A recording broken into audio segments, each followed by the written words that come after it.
Anga foli ni waleɲuman dɔ mɛ ka ɲɛsi aw ma Mali kɔnɔ ani Mali kɔ kan ni kuma b'a sɔrɔ aw minnu sigilen don k'aw ɲɛmada jabaraniw fɛ walasa faamuya bi sɔrɔ aw fɛ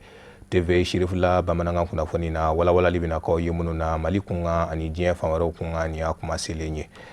Tɛnɛn tɛmɛnen mɛ kalo tile 21 kunnafoni kɛnɛ dɔ labɛnna fanga ni jɛkulu yɛlɛma ma ɲɛma fɛ Musa Mara walasa fɛrɛ minnu b'a bolo ka boloda jamana kɔnɔ jamana ka yiriwa sabatili kama madama n'a kɛra jamana ɲɛma ye ka se ka o walawala maaw ye ni an ko a ma ko Pacte 2 baara in yɛrɛ kɛra yɔrɔ min na o kɛra Kati Conseil de Cercle kɔnɔ. Fatumata Yaya Kane ka fara Samba Traoré kan Shirifula jabarani tɔgɔ la olu ka sɔrɔlenw don.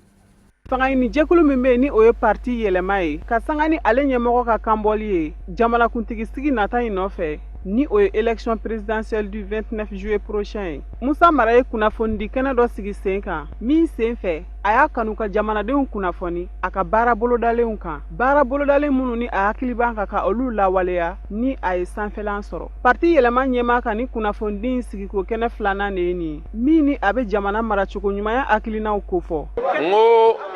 an bɛ kɛnɛ min kan wulada in na o ye anw ye laɲini min kɛ ka jamana ɲɛmaya ɲini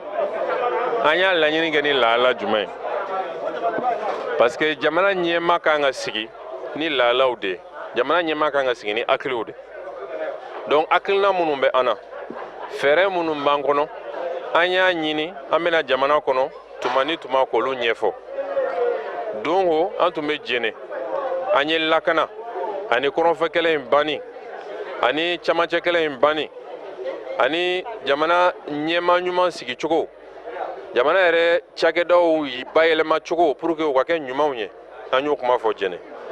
bi jamana kɔnɔden yɛrɛ ka dilan ka kɛ jamana kɔnɔden ɲuman ye an y'o de ɲɛfɔ sisan Kati yan. Musa Mara ye a yira a ka kɔrɔfɔw la k'a fɔ ko Mali ye jamana ye min ni a bɛ ɲɛtaga sira kan wa ko gɛlɛya caman bɛ bi min ni Mali bɛ o dangan na sira caman fɛ kɛnɛyakow b'o la kalanko baarako gɛlɛyaw n'a nasiraw olu kɛra gɛlɛya kumaba caman ye min ni ɲɛma dama dogo tɔmi sigili la o kan ko ale ka nin baara bolodalen ninnu ni a lawaleyara i n'a fɔ a laɲini n'ale fɛ cogoya min na ko a bɛ jɔyɔrɔba de di ɲɛtaga ma jamana kɔnɔ. N'i ko jamana kɔnɔden ka dilan ka kɛ ɲuman ye a ka furakɛ a ka ladon a ka kalan a ka dege fɛn na min b'a to sini a bɛ s'a yɛrɛ kɔrɔ a ka bila sira kan min b'a to a fana bɛ jɔyɔrɔ fa jamana ɲɛtaga la nin bɛɛ de bɛ jamana kɔnɔden kɛ jamana kɔnɔden lakika ye wa anw dalen b'a la nin hakilina ninnu n'an tɛmɛnen ninnu fɛ maliyɛn bɛna kɛ Mali sinsin bere ye ne b'o fɔ fan bɛɛ fɛ Mali problème tɛ maliyɛn ye dɛ ko maliyɛn de hakilina man ɲi maliyɛn de bɛ taa ayi dɛ Mali problème ye Mali ɲɛmaw de ɲɛma ɲumanw o de ma caya an kunna donc an bɛ fɛ ka baara kɛ ɲɛma ɲumanw kana hakilina ɲumanw kana pour que yɛlɛma lakika kana jamana kɔnɔ. An bɛ aw ladɔnniya k'a fɔ fanga ɲini jɛkulu yɛlɛma ni u kama nansarakan na ko changement a ka wulikajɔ fanba bɛnnen don ɲɛtaga koɲɛw ani tilennenya siraw ma. Mouvement pour le Mali MPM fanga ɲini jɛkulu kura don mun ye a ka baaraw nun dɔ ka bɛn ni sibiri tɛmɛnen ye Mopti kɔnɔ o mun senfɛ maa caman ye ɲɔgɔn sɔrɔ a kɛnɛ kɔnɔ ka fara fanga ɲini jɛkulu wɛrɛw kan o ni minnu bɛ hakilina kelen na kɛnɛba in yɛrɛ kun defaya bɛ wasade honorable Hadi Ɲangandu bolo n'ale yɛrɛ ye fanga ɲini jɛkulu kura in a ma ɲɛma ye Amadu Kamara ale bɛna walawalali kan ye. Ni fanga ɲini jɛkulu kura min bilara sen kan wasade Hadi Ɲangandu ale n'a tɔɲɔgɔn fɛ n'an b'a wele ko Mouvement pour le Mali bakuruba la MPM n'a baaraw nun donna Moptikaw fɛ yen a ka laɲini ti dɔwɛrɛ yaasa ka jamanakuntigi Elhaji Ibrahim Boubacar Keita ka dɔgɔrɔma dondon yaasa a ka kɛ tako kelen ye kalafili nata juillet kalo tile 29 wale in ko bɛɛ lajɛlen sɛmɛntiyara dɔgɔkun laban in na parti ɲɛmayaso fɛ. N'i ye parti fila fɛ i k'a sankɔrɔta denmisɛnw ani muso olu de ye parti sankɔrɔta o tumana an b'a ɲini aw fɛ aw ka an dɛmɛ aw ka den lasigi ka den lataama ka den sankɔrɔta ka den kɛ sanbalajɔ ye Mali kɔnɔna na cɛ ani muso bɛɛ lajɛlen ɲɛna o tumana ne b'a ɲini aw fɛ balima silamɛw nin parti an nana aw kalifa aw ma komi a fɔra ka fɔ cogo min na ne de y'an ka rentrée politique fɔlɔ ye donc a y'a an dɛmɛ aw ka an jukɔrɔma don an ka se ka sankɔrɔta sɔrɔ. nin lajɛrɛba in senfɛ parti ɲɛmaya so tɔndenw ani a kanubagaw nin lajɛrɛ belebele in senfɛ adi ɲagando ka fara parti tɔndenw bɛɛ lajɛlen kan cɛ ani muso denmisɛn ani maabakɔrɔ ani adi ɲagado kanubagaw an'a lafasalikɛbagaw ka bɔ mali fan bɛɛ lajɛlen fɛ u bɛɛ lajɛlen jɛra k'u bolo di ɲɔgɔn ma ka don da kelen fɛ ka bɔ da kelen fɛ k'a yira k'a fɔ ko an bɛ wagati min na ko bi laɲini fila tɛ olu bolo laɲini kelen min b'u bolo o de ye jamanakuntigi Ibrahim Boubacar Keita ale dɔnkɔrɔmadonni ye yaasa sebaya o ka k'a ta ye juillet kalo tile 29. On y'a fait qu'on va faire la politique autrement, on va faire la politique objectivement. Ma caman bɛ u tɛ dugutigi valeur dɔn u tɛ alimami valeur dɔn u bɛ maa min valeur dɔn maa min bɛ se ka taa conseil des ministres la k'u nommer maa min bɛ se ka arrêter k'u ye o dun o ye wagatini kunkurunin de ye dugutigi chef religieux ala de y'u sugandi a fɔra ko jɛjɛ ni ɲɛmɔgɔ t'a la ko seitanɛ y'a ɲɛmɔgɔ ye donc n bɛ min fɔ aw ye dugutigiw an nana Mopti nin y'an ka activité politique fɔlɔ ye an y'a kɛ Mopti an jigi bɛ ala kan an jigi bɛ aw kan ni ala sɔnn'a ma kungo minnu bɛ dugu da la dugu ka laɲini ye min ye ni ala sɔnna an se ye min ye an b'o k'a la inshallah. Wasaden adi ɲagando a nisɔndiyalen ka foli ani bonyamasini ta ka ɲɛsin Mopti cɛ ani muso denmisɛn ani maabakɔrɔ k'a yir'u la k'a fɔ ko parti kura min ni a bilalen filɛ sen kan nin n'o ye MPM ye ko Moptikaw ta don wa ale ni Moptikaw u n'u bolo di ɲɔgɔn ma yaasa fɛn min ye sɔrɔ ani yiriwa ani ɲɛta o ka sabati Mopti ani Mali fan bɛɛ lajɛlen fɛ. Nin y'a san 4 nin kɔ i bɛ k'a eli la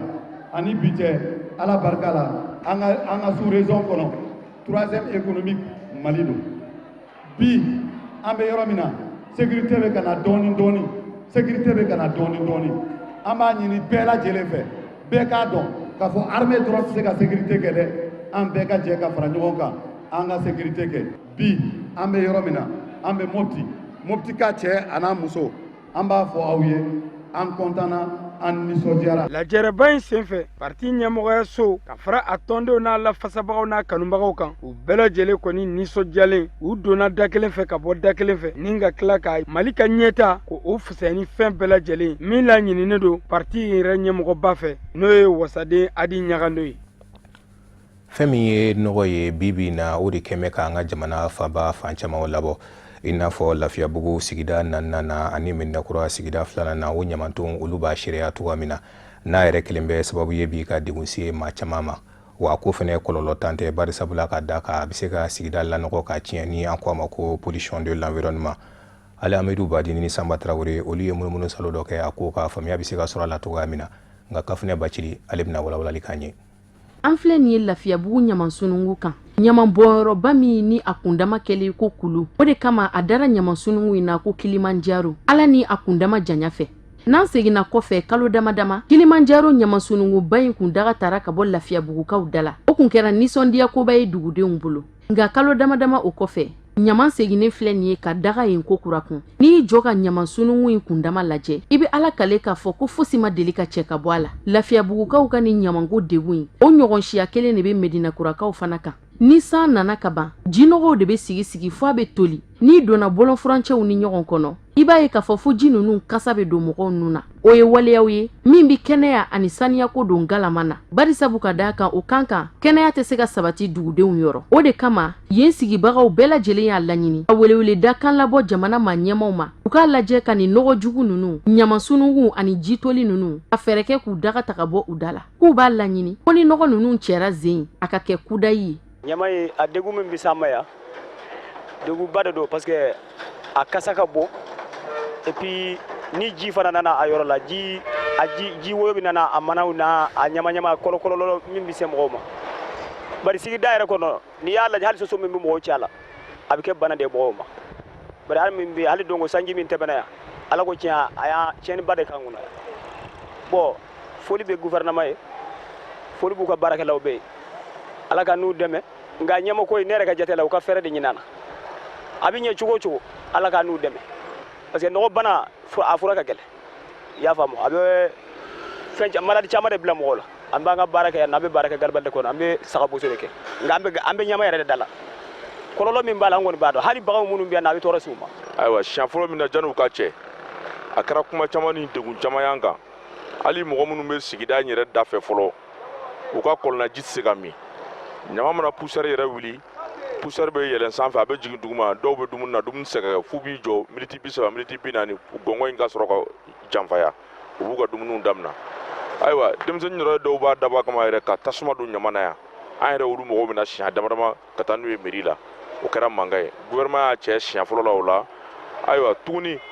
ko in nana segin sen kan fo souvent don dɔw yɛrɛ bɛ kɛ u b'a fɔ ko an ka ɲamancɛ jɔ fɔlɔ bulldozer tracteur minnu bɛna k'olu k'a ta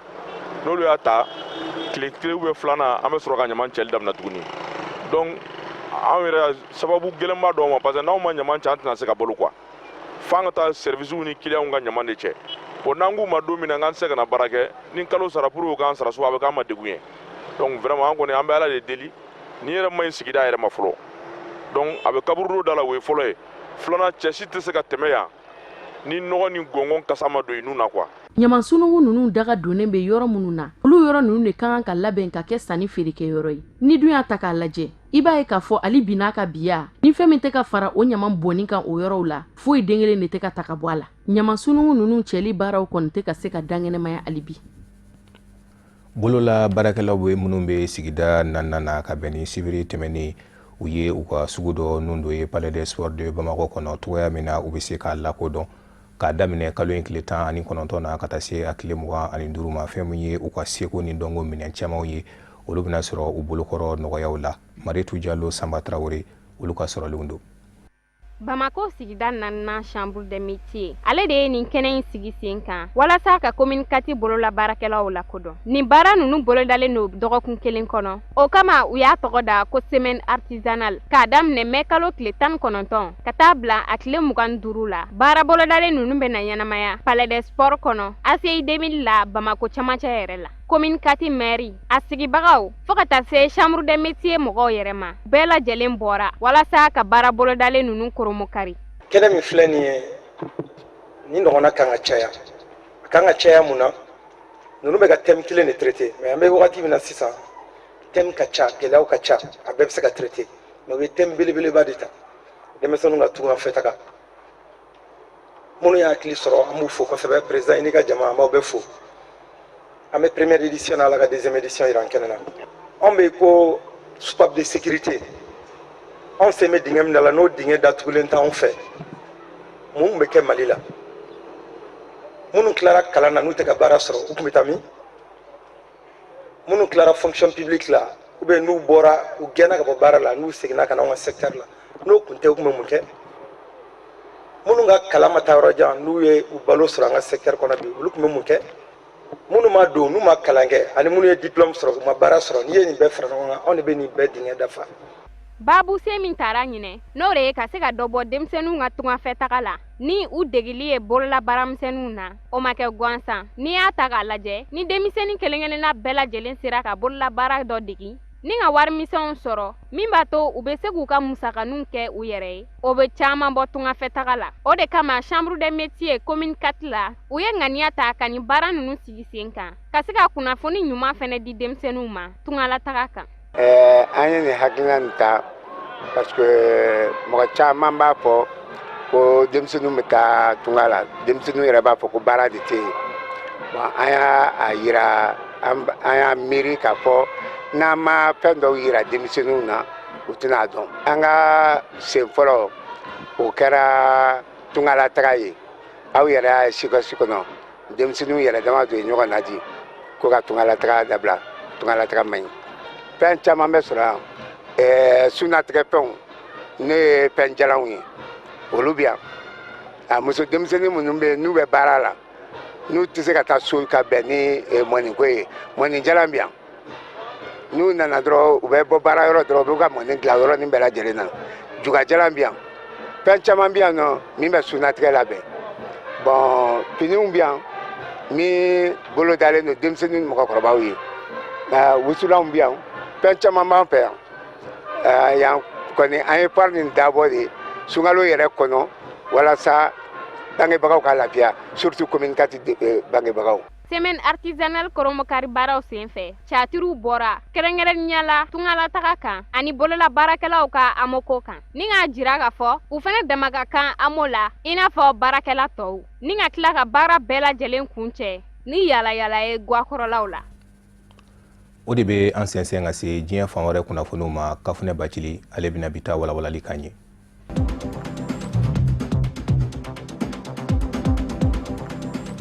La Guinée Conakry jamana kɔnɔna na La Guinée Conakry ministre ɲɛmaa Mamadi Yula kelen kɔfɛ ka jɔyɔrɔ bila ka bɔ ministre ɲɛmaaya la ka tila ka labana ka gouvernement yɛrɛ ci. Tile 5 kɔfɛ La Guinée Conakry jamana ɲɛmaa Alpha Condé a ye ministre ɲɛmaa kura sugandi ka bila La Guinée Conakry gouvernement ministre ɲɛmaaya kunna. La Guinée Conakry jamana ɲɛmaa Alpha Condé a ye Ibrahima Kassory Fofana de sugandi. An b'aw ladɔnniya k'a fɔ Ibrahima Kassory Fofana ye kalan min kɛ o bɛ tali kɛ sɔrɔko ɲɛdɔn kalan de kan n'u k'a ma ko économiste. Ibrahima Kassory Fofana tɛ mɔgɔ dogolen ye tuguni La Guinée Conakry jamana kɔnɔ. Fonctionnaire ba kun don La Guinée Conakry minisiriso la. Minisiriso min ni o ka caw bɛnnen n'o jɛɲɔgɔnya siraw kalanni ma. Ka ta san 1980 na ka na bila san 1990 na a tun bɛ baara kɛ ministère du plan fana kɔnɔ. Kassory Fofana ka doni fɔlɔ La Guinée Conakry gouvernement kɔnɔ o kɛra ka bɛn san 1996 waatiw ma. O kɛra ka bɛn ni waati ye La Guinée Conakry jamana kɔnɔ waati min na ni La Guinée Conakry sɔrɔsilakaw kun murutilen don n'u ye nisɔngoya boloda ka bɛn o san kelen ma san 1996 février kalo tile 2 ani a 3 o de kɛra sababu ye ni ka na ni Sidiya Ture ka gouvernement kura jɔli ye n'o de fana kɛra sababu ye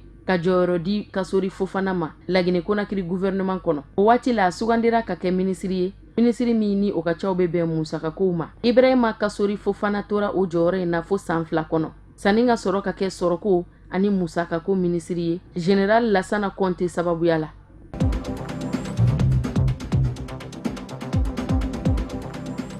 Burundi jamana kɔnɔ kalata labɛnniba jɛkulu commission électorale indépendante CENI ye kibaruya da ka sanga ni référendum constitutionnel kalata jaabiw ye min ni o bolodara Burundi jamana kɔnɔna na ka bɛn alamisa don mɛ kalo tile 17 ma. A ma kɛ balanakoba ye walasa yɛlɛma ka se ka don jamana sariya sunba kɔrɔ. Kalata min labɛnna o koɲɛw kama ka se ka yɛlɛma don jamana sariya sunba kɔnɔ ni awɔ tali ye wali kelen a ko ka dabila ni a ye awɔ de ye sanba sɔrɔ barisabu ka daa kan mɔgɔ minnu ni olu jɛna ni yɛlɛmakura doni ye jamana sariya sunba kɔnɔ kɛmɛ sarala o bɛ t'i jɔ kuru 73 la nka jamana fanga sinamatɔnw ani jɛkulu dɔw kɔni ma jɛ ni o jaabi bɔlenw ye olu minnu dɔw y'a jira k'a fɔ ko kalata in jagoyara dɔw kan wa ko a ma kɛ jɛlenya fana kɔnɔ wa jamana fanga sinamatɔn jɛkulu mɔgɔw y'a jira k'a fɔ k'u bɛna u ka nisɔngoya jira ka sanga ni référendum constitutionnel kalata jaabiw ye. Burundi ka denw na mɔgɔ minnu ni olu taara kalata a bɛɛ lajɛlen faralen ɲɔgɔn kan a bɛ t'i jɔ 100 sara la 96 la mɔgɔ minnu ye kalata ni awɔ ye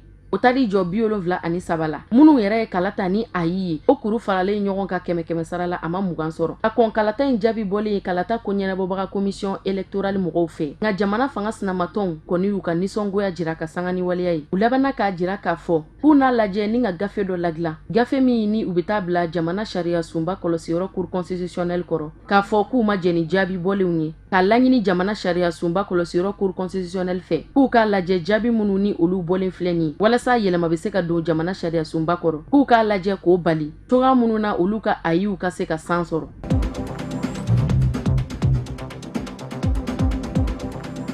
Congo RDC jamana kɔnɔna na a yiralen kɔfɛ k'a fɔ ko banakisɛ Ebola donna Congo RDC jamana kɔnɔ ni banakisɛ Ebola in kɛra sababu ye ni ka mɔgɔ 26 de bɔnɛ u niw na kɛrɛnkɛrɛnnenya la Congo kɔrɔyanfanw fɛ ka digi a tilebiyanfan kan o de hukumu kɔnɔna na walasa ka se ka Ebola banakisɛ si latunu ka bɔ Congo RDC kɔnɔ Congo RDC jamana ma ɲɛmaw ani diɲɛ selege naani tɔnba min ni o ka caw bɛnnen don kɛnɛyako ma Organisation mondiale de la santé OMS u ka bolodi ɲɔgɔnma kɔnɔna na ka bɛn tɛnɛndo ma Mbanda ka dugu kɔnɔna na walasa ka se ka banakisɛ in faga a kunbɛn a kana se ka dadigi kɛ jamana kɔnɔdenw na u ye a vaccin kɛli baaraw nun don banakisɛ in sidɔnnen kɔfɛ Congo RDC jamana kɔnɔ o tile 13 kɔfɛ Congo RDC jamana kɔnɔ bi n'i y'a ta k'a lajɛ siga kelen don mɔgɔ minnu na k'a fɔ u garijɛgɛ donna banakisɛ in na o bɛ t'i jɔ fo mɔgɔ 49 na Congo jamana ma ɲɛmaw kɔni kelen don ka vaccin in kɛli baaraw labɛn cakɛda min ni o yɛrɛ sigira sen kan ni o ka caw bɛnnen don vaccin in kɛli la jamana kɔnɔdenw na vaccin in kɛli daminɛna o ma ɲɛmaba yɛrɛ de la barisabu ka da ka jamana ma ɲɛmaw y'a kanu fɔlɔ k'a kɛli daminɛ kɛnɛya tigilamɔgɔw yɛrɛ de la n'i y'a mɛn i bi maa furakɛ o k'a sɔrɔ kɛnɛya ji dilen don e yɛrɛ fari la ko n'o tɛmɛna ka bɔ yen kuma min na Kongo jamana ministri min ni o ka caw benen do kɛnɛya ko ma Dr Oli Lunga ale y'a jira k'a fɔ ko vaccin baara kun filanan bɛna tali kɛ vaccin kɛli la jamana kɔnɔdenw yɛrɛ la mɔgɔ hakɛya kun fɔlɔ minnu ni olu taara jamana ma ɲɛmaw fɛ k'a fɔ Ebola kunbɛli vaccin min na kɛ u la o bɛ tali kɛ mɔgɔ 600 la fɔlɔ.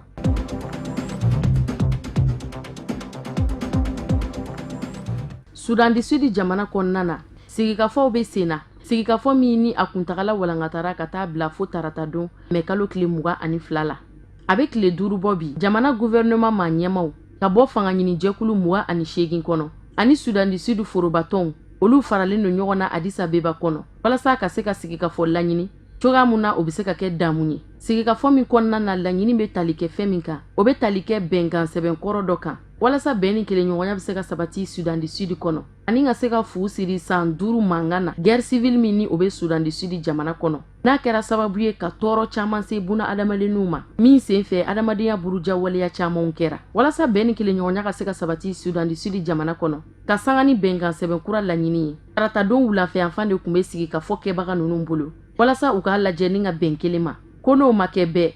ko farafina tɔnba Union Africaine na lajɛ ni ka ɲangini bere da u kun nka an bɛ don min na i n'a fɔ komi sisan a bɛ n'a fɔ sigi kɛbaga ninnu bɛ ɲini ka na bɛn kelen ma bɛnkan sɛbɛn kɔnɔ laɲini tan de kɛlen do o laɲini tan ninnu na bɛn kɛra kelen de kan fɔlɔ a 9 tɔw kuma ɲɔgɔnyaw bɛ ka kɛ olu kan bɛn kɛra laɲini kelen min kan sigi in kɛbagaw bolo jamana ma ɲɛmaw ka fara forobatɔnw kan o ye kulu maramafɛntigiw lasagoni ko ye fɛn min bɛ tali kɛ politiki ko binakun kan ɲɔgɔn sama kɔni bɛ o yɔrɔw la fɔlɔ Sudan du Sud jamana gouvernement ka babu sentigi y'a jira k'a fɔ ko para ɲɛba de kelen do sigi ka fɔ in kɔnɔna na nka fɛn min bɛ tali kɛ jamana fanga sinamatɔnw yɛrɛ kan olu y'a jira k'a fɔ ko ŋaniya ɲuman yɛrɛ de tɛ jamana ma ɲɛmaw kɔnɔ nin ko la bari sabu ka d'a kan ko hakilina min bɛ jamana ma ɲɛmaw yɔrɔ ani hakilina min bɛ jamana fanga sinamatɔn jɛkulu mɔgɔw la k'olu cɛ ka jan ɲɔgɔn na i n'a fɔ komi jɛgɛjɛla ni baji.